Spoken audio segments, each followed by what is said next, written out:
Dominic and Jeffrey. Nice to meet you guys. You guys are four of you. I'll check.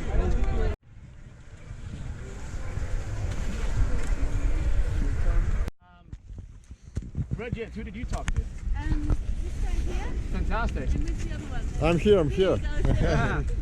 You want to share some thoughts of what have motivated you along your way? Yeah, we talked a lot about our families and sports. that we do. So Yeah.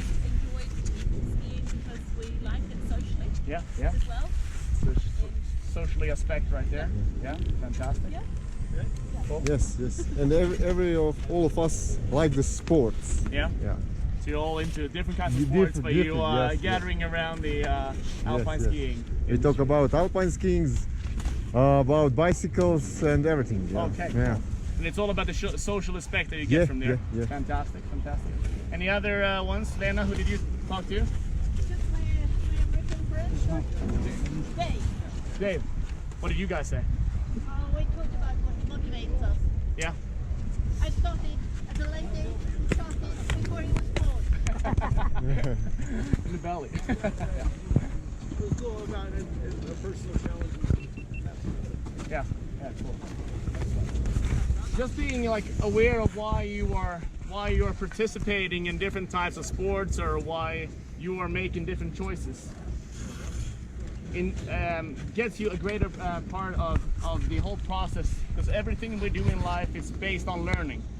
We're all in some kind of a learning process all the time, and if we can get able to interact with that process and be a bigger part of it and to affect the whole process by making your own choices, we're getting more autonomous, meaning that you are leading your own process way more than a teacher saying you should do this, for instance. And that will make you gain way more knowledge and competence along some social aspects as well, when you're doing it together as a team and not just doing it on your own. And all these three aspects contribute to a more intrinsic motivation of actually doing a certain thing. Taking the awareness of what you're doing or why you're doing things into a perspective of alpine skiing and a learning process within alpine skiing will be our first task here as an example. So I want you now, we're going to head down this way over here towards the mountains in that direction and go down number 5, red terrain. We won't go down all the way. I will go down first and you'll see where about I stop. It will be, I don't know, maybe a fourth of the slope. I want you to feel and conceptualize around how you do when you try to get your skis up on edge. Okay? So look into your own skiing, your own body, feel what are you doing when you get your skis up on edge and start to turn. Okay? First here, then middle, and in the end of the curve, I build a little bit down. Yes, to control the force behind the ski. You, what you feel? The contextual around this workshop has mainly been focusing on trying to get you involved in your own processes. And I think that my approach to this has been like more of a process leader. You remember what you have done now? So first of all, I wanted you guys to feel what you were doing on a specific task. So you were starting to get concrete experiences on direct actions.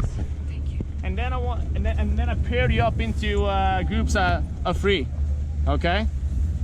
You were watching each other, and then you went up the chair and you had to discuss different things. And you're already starting discussing in the slope. That's okay.